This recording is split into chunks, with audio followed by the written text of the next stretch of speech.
All right, guys, here we go as we head off to church, all right? Now, it may be less apparent to you, but because you grew up in a time in America where everything is open, but here in Belgium, we'll see that on Sunday there are just a couple of stores which are open.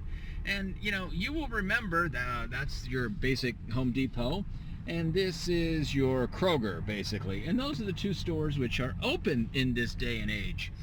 And you see Lidl, which is still closed. And that's just basically the way that things are. Folks, just a quick break from the flow of the video because I'm almost reticent to even produce these videos because they're far off of the production quality that I would like to have and what I'd like to make. And thoughts come to me before and after. And so please, if you bear with me, I continue to make them just because for the benefit that they might have for any one person out there. I find them very useful. And what you're going to see in here is what we call our Sunday study. Just it's not great, it's not perfect, but what I do to help teach the kids and get them prepared for some of the Mass and so forth. And so I'll share that with you. But one of the things that I want to just be clear on what I'm suggesting there and showing in looking at our local Home Depot and our Kroger as it passed by and then show how they're opening is this idea that habits and things change and come into us subtly. So in Belgium, the stores weren't open and they haven't been open on Sundays, and it's a new thing, and it's people go to it, and even if it's now COVID and a lot of the other stores are now closed, but in America, it's very common for our stores to be open on Sunday. That wasn't the same way it was 50 years ago, and that's just not the way that it was. And so these habits change on us, and they become sort of the normal, and that's sort of, it's normal that we do that.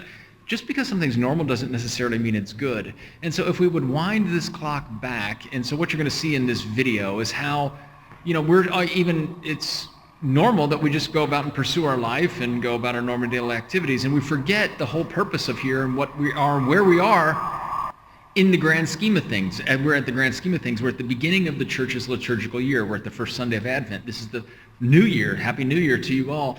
And we forget that over time that this has been watered down. How? We can go back and look 300-500 years ago to see when some of the first things within the Reformations that came into place where all this stuff got watered down, and our daily activity, our daily life of participating fully into all the church's activities has been minimized, and so we don't do that anymore, and it's just not a normal part of what we do and how we are and who we are. And so now we normally don't participate to the degree we have, and if we just get to church on Sunday, I guess that's good. But what we're really meant to do, and what we'll see within this video, hopefully, is some of the ideas about how we're supposed to unite ourselves with the church and her liturgy overall. And so for the benefit that these videos may be for you, I share them with you and leave you with that. Happy New Year. That's the way that things are, and so that's the way that things have sort of always been. You'll remember that those stores, when we first moved to Belgium, they weren't open very often on Sundays, were they? No, and they've started to open up and it started to creep in.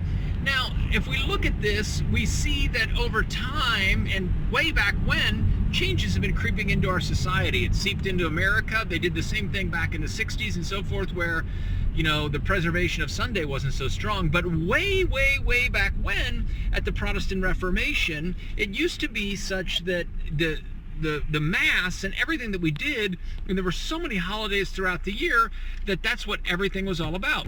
And the church's life and the church's year was everything that you did. And in fact, it was almost kind of like hard to work because you gave yourself and your life so dedicated to everything about the church. But what we do as we go off and we unite our prayer, now what we see is that our church life is being taken away from us, right? We've seen that churches were closed, and people, you have to pray at home or stream on the Mass, at home and so forth. And that's been going on with COVID. And you say, well, maybe that's not so bad, right? You say, oh, that's not so bad. But in the church, she teaches us to pray and unite ourselves with her. So let's just look real quick. We'll see a few other stores which are all closed on Sunday.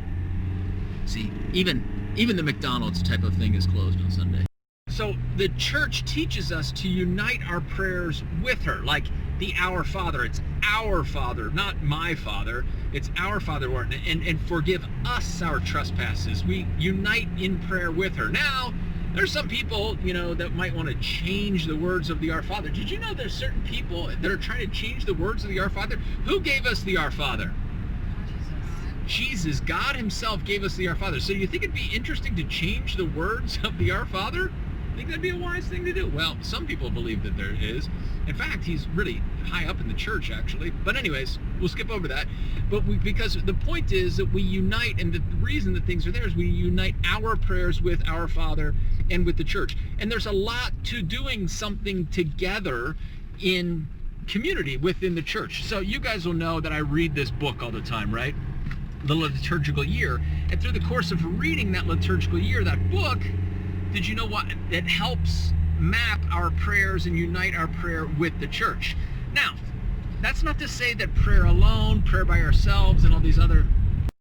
Okay, so all that is not to say that individual private prayer is not important or valid and everything else. But some of you all play music, right? Veronica, what do you play?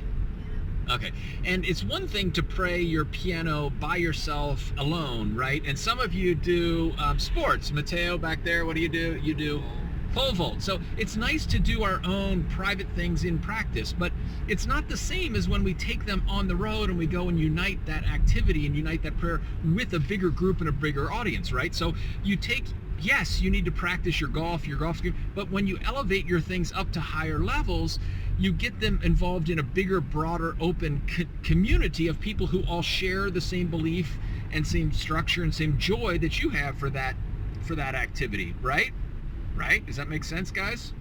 Okay, great. And so the same way as within our own church and with our own faith, if we practice that together with other people and within that, it's really fantastic. And so now, where we are at this beginning of the year, what's today? Happy New Year's!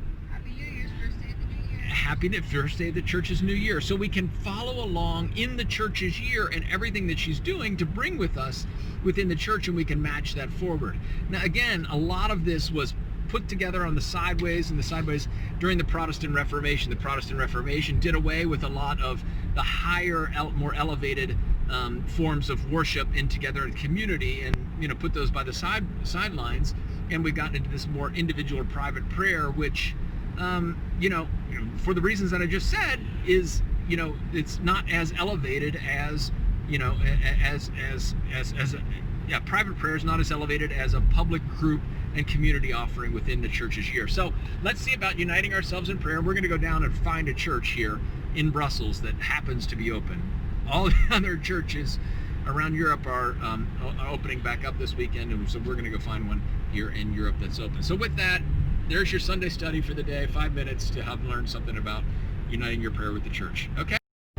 So guys, in the videos that I do, some people wonder, well, Eric, why are you always just matching what's going on with the elections or what's going on with, the world with back to the church's teaching?